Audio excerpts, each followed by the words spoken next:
नमस्कार, हिमाचल समाचार में आपका स्वागत है। आज के मुख्य समाचार। विधानसभा के मॉनसून सत्र के 5वें दिन प्रश्नकाल के दौरान मुख्यमंत्री ने दिए महत्वपूर्ण प्रश्नों के उत्तर। मुख्यमंत्री ने निषाद कुमार को पैरा ओलंपिक में रजत पदक जीतने पर दी बधाई।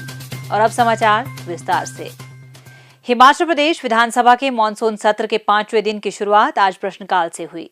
प्रश्नकाल के दौरान सरकार को मुफ्त बिजली की सुविधा बंद करने से कितनी आय प्राप्त होगी से संबंधित पूछे गए एक प्रश्न के उत्तर में मुख्यमंत्री ने कहा, प्रदेश की अर्थव्यवस्था से जुड़ा हुआ है और पिछली सरकार की जो वित्तीय कुप्रबंधन है उससे भी जुड़ा हुआ है।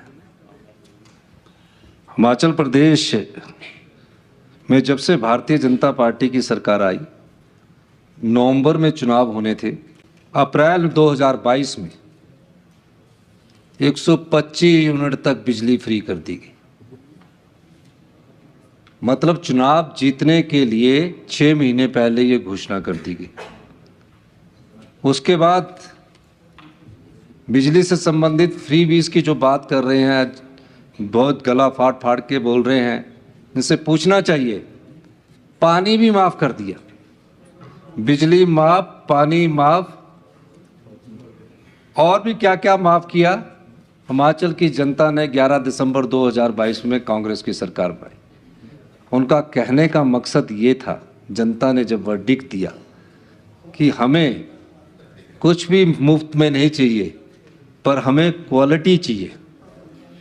आज क्वालिटी के क्षेत्र में क्वालिटी लाइट नहीं हम दे पा रहे, क्वालिटी फूड में नहीं दे पा रहे, क्वालिटी हेल्थ सर्विस नहीं दे पा रही, क्वालिटी एजुकेशन नहीं दे पा रहे। ये मैं इसलिए कह रहा हूं कि 1000 प्राइमरी स्कूल खोल दिए,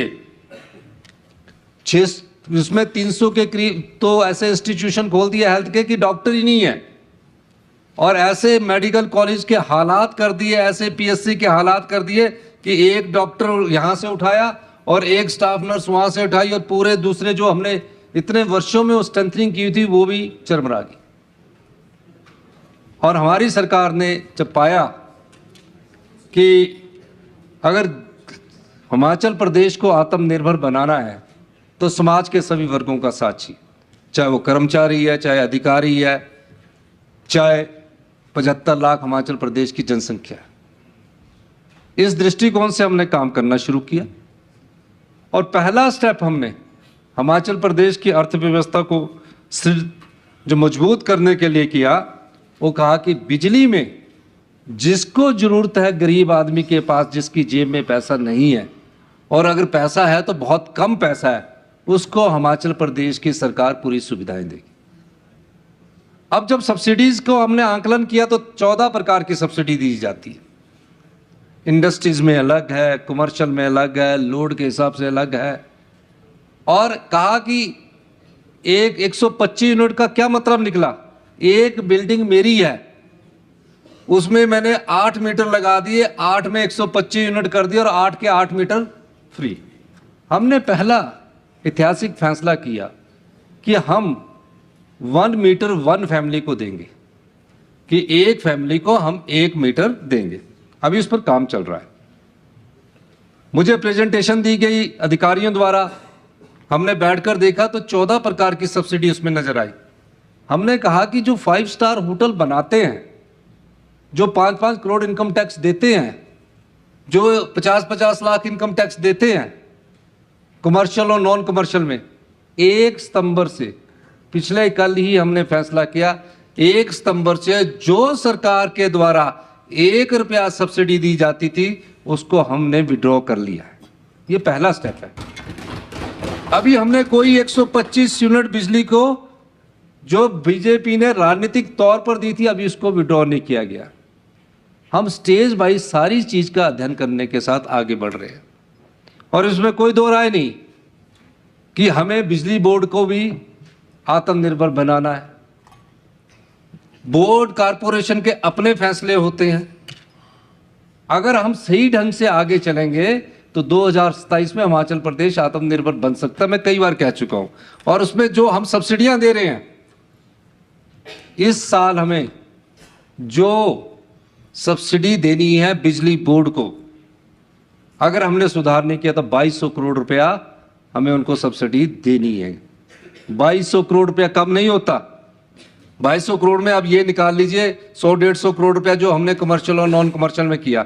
अभी हमने इंडस्ट्रीज की जो सब्सिडी है उसको बंद नहीं किया है। अभी हमने 300 से ऊपर यूनिट की जो बिजली है उसको बंद नहीं किया है। हमने 125 यूनिट्स की बिजली को बंद नहीं किया है। अभी हमने 1 मीटर 1 फैमिली भी बंद नहीं किया है। ये सिर्फ वो की है। 2200 करोड़ रुपया देना है। आप कैसे अच्छी हेल्थ दोगे? आप कैसे अच्छी शिक्षा दोगे? आज 18वें स्थान पर शिक्षा में हमारी रैंकिंग क्वालिटी एजुकेशन में पहुंच गई है। ये भारतीय जनता पार्टी की सरकार जो आज बड़े नारे लगा रही है, इन्हें तो यहां आकर हमारे साथ चर्चा में भाग लेकर कि कैसे हमने हिमाचल प्रदेश को सामर्थ्य बनाना, उस पर चर्चा करनी चाहिए। ये राजनीतिक फायदे के लिए चर्चाएं करते हैं, बयान देते हैं कि ऐसा कर देते हैं। अपने आप तो अपने 5 साल इस प्रदेश की वित्तीय कुप्रबंधन का बेड़ा गर्क करके रखा है। ये चर्चा लाएं। हमने 130 पर चर्चा दी, हम चाहते हैं उसमें चर्चा हो। और माननीय अध्यक्ष महोदय, मैं आपको इस मंच के माध्यम से आश्वासन देना चाहता हूं कि फ्री बीज इन्होंने दी, और जब हम सरकारी कर्मचारी और अधिकारियों को ओल्ड पेंशन स्कीम देते हैं तो हम सोच समझ कर देते हैं। अगर हम 1500 देते तो हम सोच समझ कर देते हैं। इन्होंने तो सब कुछ फ्री कर दिया।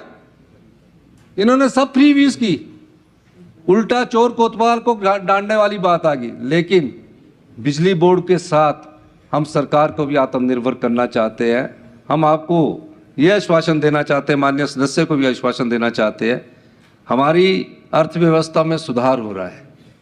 हम उस अर्थव्यवस्था के सुधार को और आगे बढ़ाकर आने वाले समय में 6 महीने में और फैसले लेंगे।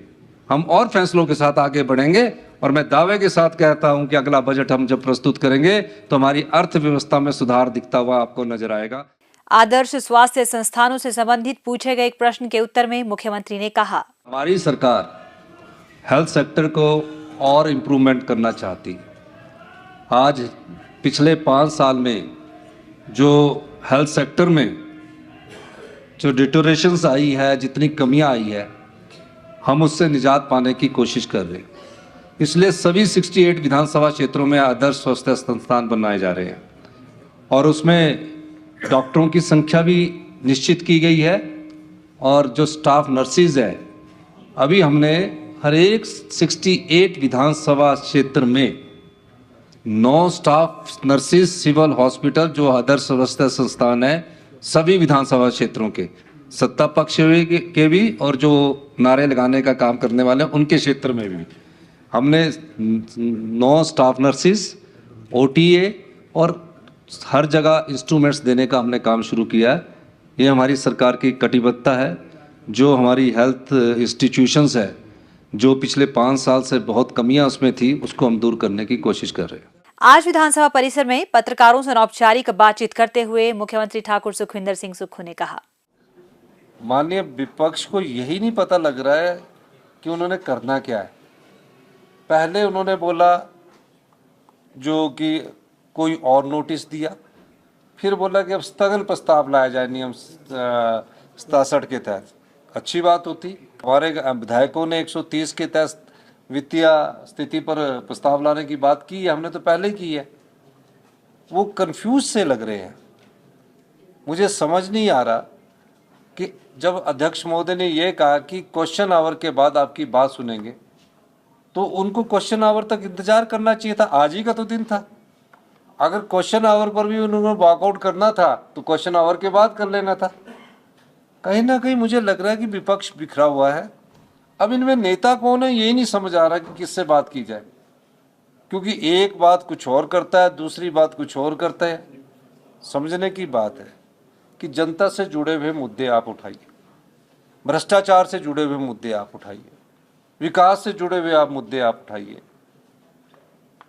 जो प्रदेश की आर्थिक स्थिति है और जो वित्तीय कुप्रबंधन पिछली सरकार ने किया, उससे जुड़ा हुआ मुद्दे पर हम ला रहे हैं, सरकार चर्चा ला रही है, ये स्थगन ला रहे हैं, सेम ही चीज है।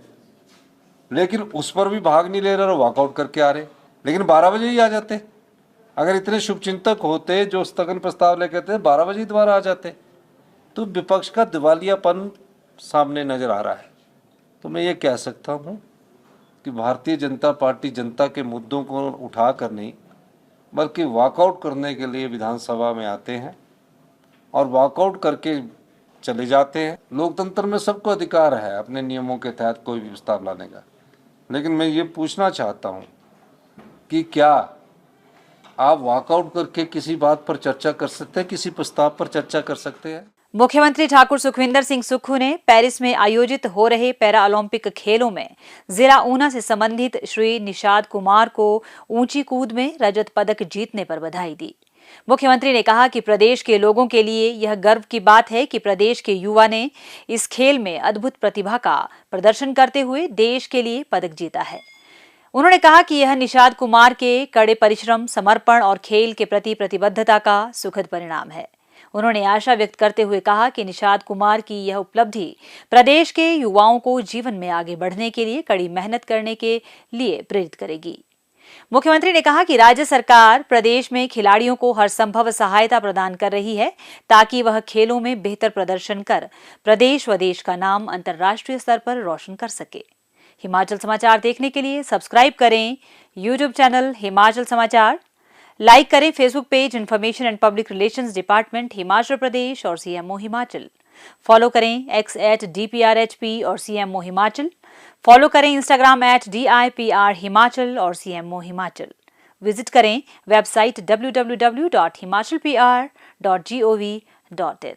इस अंक में इतना ही। कल फिर होगी मुलाकात। दीजिए इजाजत। नमस्कार।